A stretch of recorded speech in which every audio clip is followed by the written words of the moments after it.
Good afternoon. Welcome to the weekly edition of The Wrap. I'm Laura Leslie, WRAL Capital Bureau Chief. And I'm Travis Fain, one of WRAL's state government reporters. It's been a busy week here in Lake Wobegon. There's been a number of big events happening. Number one, today, most notably, we've been waiting for these decisions from the Supreme Court on a couple of major issues, redistricting and voter ID. And they just came out this afternoon. Of course, we are coming up on the end of their term here. So, right, and we should clarify, because there's so many lawsuits in North Carolina, state Supreme Court is what we're talking about here. State Supreme Court. Yes, Yeah. And so they're coming up on the end of their term. So they are, the Democratic majority on the court. The Dems are going to lose their majority, and so they're getting all their decisions out today. And so you went through and read the voter ID one. I read the voter ID one. Yeah, I mean, basically, first of all, this is one of 3 lawsuits impacting voter ID potentially in North Carolina. It's Holmes versus Moore, I think. Yeah, this one's Holmes versus Moore. And basically it says, all right, so in 2018, we all went to the polls. We added a voter ID amendment to the state constitution. Then Republicans came back into the session that same year before they lost their supermajority, and they said, we're going to write like the more detailed rules for photo ID at the polls. That was Senate Bill, I think, 824. 824, There you go. So that bill is what this lawsuit, Holmes v. Moore, is about. And today the state Supreme Court said, all right, that bill was passed with at least some intent to disenfranchise minority voters. Therefore, it is unconstitutional. But voter ID itself is not necessarily unconstitutional. So go try again, state legislature, and write another bill to enforce that state constitutional amendment. And if you're like following along at home, like, well, what does this mean for me? Nothing at the moment. It means you still don't have to show voter ID at the polls, because we passed this thing 4 years ago, and it's been tied up in court ever since, pretty much. And then also redistricting. So you might remember that when we had the redraw the maps earlier, I guess it was last year. End of last year and beginning of this year. Yeah, it was it overlapped the 2 years, basically. Right. So the state Supreme Court had found that what they had done, the partisan gerrymandering, was unconstitutional, and it sort of laid out what the requirements were. And so they sent it back down to the 3-judge panel, I guess, to decide whether or not the maps were going to be acceptable that were sent in. The redrawn maps. The redrawn maps, right. And so that panel had accepted the House and Senate maps, but insisted on a redraw of the congressional map. Well, the High Court today said, well, they should have had a redraw on the Senate map as well. So now that's going to have to be redrawn next year. Yeah, so I think of this particular decision as kind of blessing the process, except for the state Senate map. So you're going to have to redraw the state Senate map between now and the 2024 elections, which I think, Senator Phil Berger, Republican leader in the Senate, had indicated, as other Republicans have indicated, they might try to redraw that map anyway. Possibly. They're looking at it. He thinks there's a way to read it. But now they totally can. At least with the Senate map, right. Because the Constitution says they are forbidden from redrawing maps sort of mid-decade, when they're not in a census year, unless there's a court order.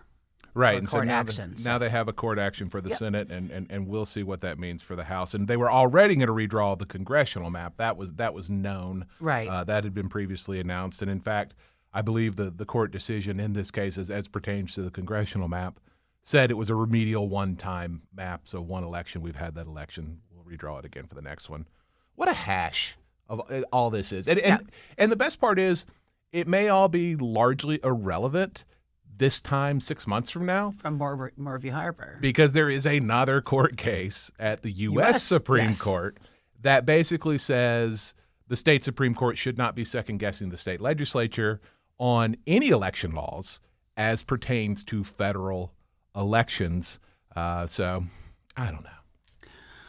Also happening this week, Allison Riggs, who, speaking of whom, was key in a lot of these different lawsuits in her position with the Southern Coalition for Social Justice.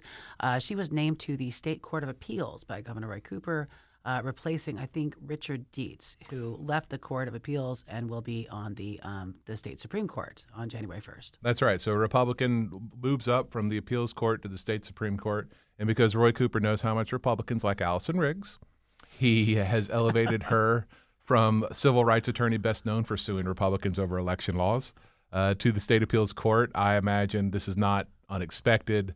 but also exasperating for Republican leaders. However, I mean, the state court of appeals is like 12 out of 15 Republican. Right. So it's not as though this is going to have a whole lot of huge impact. Probably. Really, the impact may be on who now prosecutes these cases, these voting rights cases, because Allison Riggs replaced Anita Earls, right. who is on the state Supreme Court now and had been a longtime civil rights attorney in this area in North Carolina. And then Riggs stepped in. And, I mean, I'm not a lawyer, but it seemed like she did a great job arguing her side. We didn't really see a fall off there. So, what's the bench there at the Southern Coalition for Social Justice and some of these other – I mean, they've got a lot of good attorneys as I'm kind of thinking about it in my head.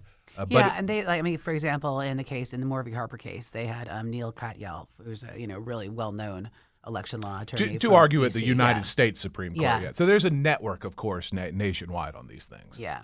Also, let's see. So we did a documentary this week about basically hurricane damage that remains unfixed by the state's Rebuild NC program years after those storms are done, and that preceded a hearing on Wednesday that aired Tuesday night.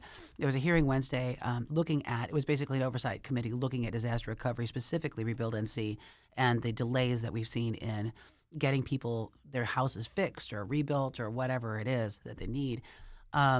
That was some meeting. Were you listening to it? I didn't listen to the meeting. I did watch the excellent documentary by Kristen Severance here and Jay Jennings here at WRAL, which was based in large part and included interviews with Lisa Sorg from NC Policy Watch, who has been the reporter who has pushed this issue forward. I mean, it seems like the Cooper administration just has not gotten it done on these hurricanes. I mean, one was in 2016, one was in 2018. We have hundreds of millions of dollars from the federal government, which takes too long, by the way, to get. Yeah, they didn't get the money in a lot of these until 2020. Right. So right. There's something we can talk about maybe another time called pre-authorization, where Congress needs to authorize these programs so that rules don't have to be rewritten every time this money is passed, taking months and months and months. You saw this with COVID money too, right? Like where programs would be part of an emergency congressional bill, and then months later, the Treasury Department still hadn't finished the rules that they had to live by, so the money hadn't gone out. So that I'm not trying to go down a rabbit hole, but that does delay things. It is not the Cooper administration's fault. But it seems like a lot kind of didn't get figured out here. I mean, I think it's worth noting that there was also a program in the Office of State Budget Management that was also helping some people who were sort of cases of last resort with some money, and they managed to get their stuff done. Now, they were not operating on as large a scale as Rebuild NC. And they were looking at something like 4,000 applicants, I think. And out of those 4,000, about 3,000 of them are still in the pipeline at some point. But, it is worth noting that despite labor shortages, despite supply chain issues, despite COVID, despite all the other things that Rebuild NC cited as reasons that they've been delayed, some other programs have managed to get things done. Yeah, Robeson County had a program that eventually was kind of subsumed, I think, by the state, but that seemed to have good success. The question is, so Laura Hogshead, she runs this department. Right. Lawmakers and others have called for her to resign. She has resisted that. The governor has supported her and said, look, we need improvement, but I mean, he's not made that move there. I have been a little confused as why the Cooper administration has defended this process as much as it has. What they will often say is, look, when the pandemic hit, the construction crews essentially dried up. We were working with these large companies, and they were doing the construction, and then the labor shortages just really wreaked havoc on our ability to build these things. Well, and was pointed out today in the hearing by Hogshead, they were also competing. This is just about the time the housing boom really hit the triangle. And so basically they're competing for these contractors, for these laborers, with all these private projects that are paying higher rates than the government, right? So, I mean, you get stuck with who you can get. Yeah, and I am not clear on what the delta is between that problem and just bad management. I think it seems like both are at play here. Which one is which? Is a little hard for us to sit here and say. Anyway, so we covered that hearing. I've got a story on it online, and so you can read more about that.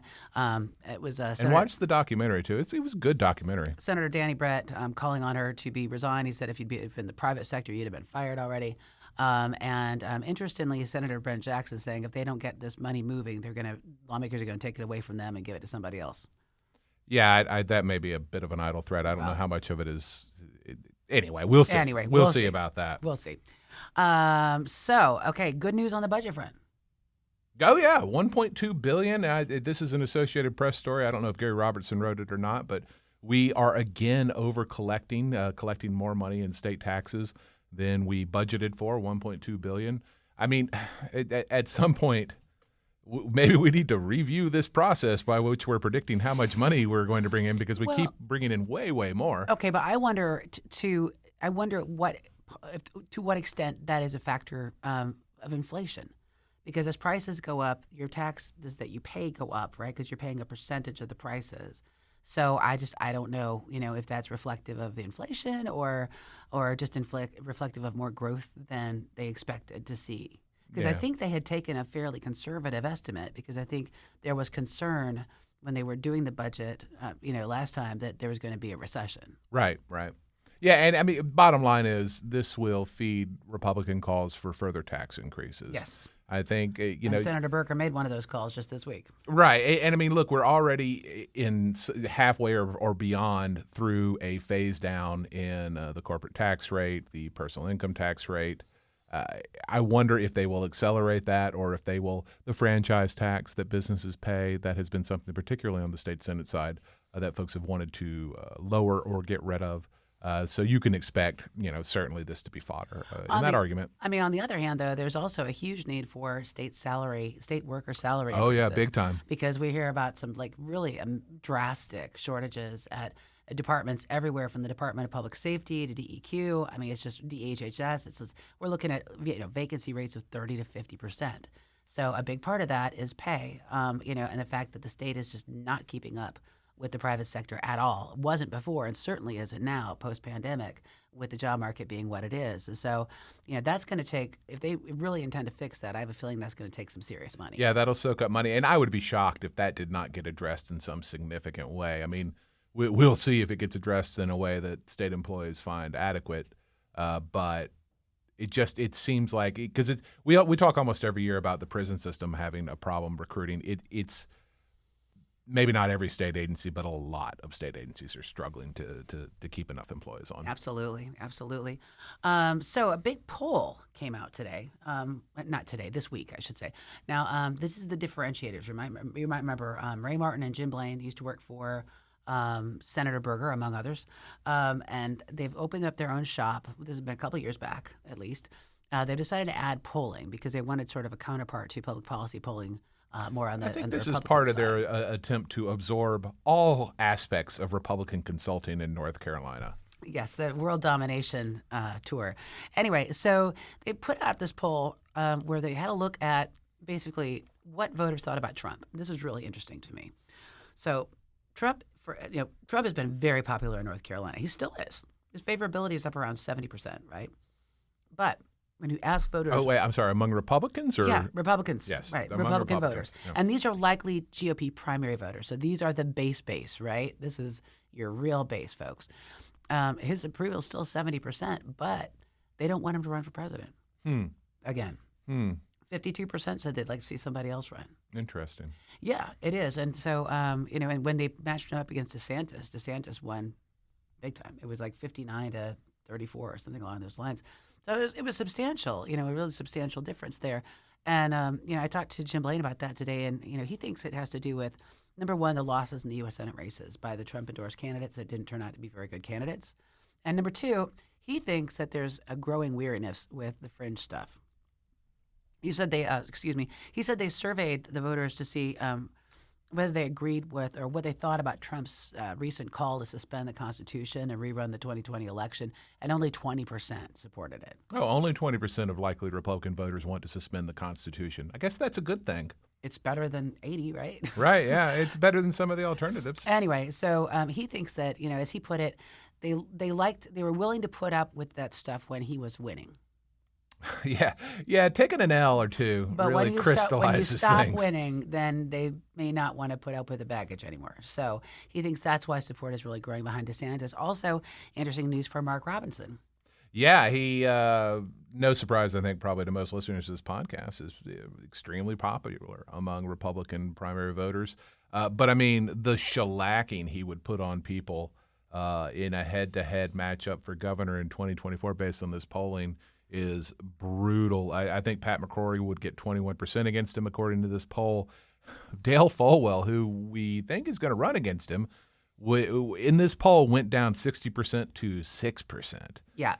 It was 60-21 for McCrory, 60-6 for Falwell, and Walker was somewhere in the similar Mark Walker, region. former Congressman Mark Walker. Yeah. So anyway, as Blaine put it today, he spent the last 2 years winning the primary. Yeah, I think that's probably consistent with what you and our analysis would have been before this poll, right? Too. I will note Jim has been very complimentary of Mark Robinson and his fundraising in the past. So it's not surprising to hear him express that, but then again, it wouldn't be surprising to you or I either. Because again, he said he was surprised by the level of support, though. Like his approval ratings were just sky high. He said, I mean, it was approaching the Trump DeSantis level. And I mean, for somebody who's a lieutenant governor, who's a political newcomer, who's only really been on the scene for a couple of years, right? I mean, that's pretty impressive. And who most of the news coverage is, maybe this helps him, doesn't hurt him, is Mark Robinson said the following outrageous thing. So I don't know if people like those outrageous things, or if they just like that he's a maverick and he, shoots from there. But I mean, I think it's important to remember, I still can't quite wrap my head around this. The last Mark Robinson outrageous thing story I read was he was talking about the attack on Speaker of the House Nancy Pelosi's husband on his personal Facebook page. And what does that profit the lieutenant governor of North Carolina to be talking about a criminal attack on a political adversary on his personal Facebook page? That is a real lack of self-control or something else that I don't understand. Situational awareness. At some point, doesn't that have to hurt your political chances? And if the answer is no, so be it. Well, Blaine said he thought he's going to be able to pivot. Right. Yeah. We've seen tons of evidence of that. Well, yeah, I'm going to say I thought that would happen after he won too, but that right. didn't happen. So I'm not entirely sure that Blaine is correct on that one. But well, and look, it's worked for Mark Robinson so far. Yeah, it has. I mean, absolutely, it's working. Nothing succeeds like success, right? Anyway, so you were gesturing at me. That was we can probably wrap it up, but I will note Brian Anderson has a story where, speaking of Trump, he reached out to every member of the North Carolina congressional delegation, and for Democrats, asked if they supported Biden for running for president, and they generally said yes. Most Republicans, though, would not engage when he asked about Trump. They just either didn't respond, or I think in Chuck Edwards' case, the new Congressman Chuck Edwards out in the western part of the state, responded that he was, not thinking about that yet. And then Richard Hudson said, yeah, he would support Trump. So not a lot of people wanting to answer that question if they're in elected office. Speaking of Mark Robinson, real quick, Colin Campbell reported this week he had seen a Facebook post, speaking of Facebook, from the lieutenant governor's wife saying that he has obtained his degree from UNC Greensboro. Oh, good. So congratulations Congrats. for that. Yeah, absolutely. And I think that's about all I've got. Oh, session-wise, they're going to tweak the rules a little bit so they don't have to do some of these perfunctory sessions. The clerk can do it now. So they're going to do one more session, December 29th. No Sunday night. The Senate didn't want to call their people back. They said they didn't want to have people try to make it back in the middle of the holiday season. I know that was a real disappointment to some folks in the House, especially with so many retiring senior members. I'm thinking about people like Pat McElrath, and Hurley, and I mean lots of Billy Richardson. They did not get the hanky drop, but they did get 2 hours of farewell speeches. Yeah, the House during met the session on Tuesday, and there were some really good ones there. Yeah, the House met on Tuesday and just kind of said goodbye. A few people wore their purple, their going home suits. It's just a lot of goodbyes when you think about it. There's going to be I think I heard 28 or 29 new members. Wow. So, I mean, that's a chunk. And I mean, Speaker Tim Moore was frank in saying, I really don't know what our Republican caucus is going to want to do or not do. I don't know I don't know who these people are yet. So, this is just going to be a big change. Yeah, and I mean, there is a top-down nature to leadership in a state legislature, but it ain't all top-down. No, it's not all top-down. The caucus does control what the caucus does. Yeah. So, yeah, it'll be fascinating to see that. He thinks that, there may be some generational change that may benefit things like sports betting or medical marijuana, or he doesn't know. Yep. We shall see. That's why we meet January 11th. They get started again. All right. Well, thanks so much for joining us. We'll be taking a break next week, I think, because it's Christmas. But we'll be coming to you after that. Yeah, and I will note on Christmas Eve, I've got on the record our 7:30 p.m. Saturday Christmas Eve show. It'll feature Governor Roy Cooper and I believe Don Davis, Congressman Don Davis, and State Representative Aaron Perret. I believe that's our lineup there. But I did the Cooper interview. That's in the can. You can watch us on Christmas Eve. Thanks so much.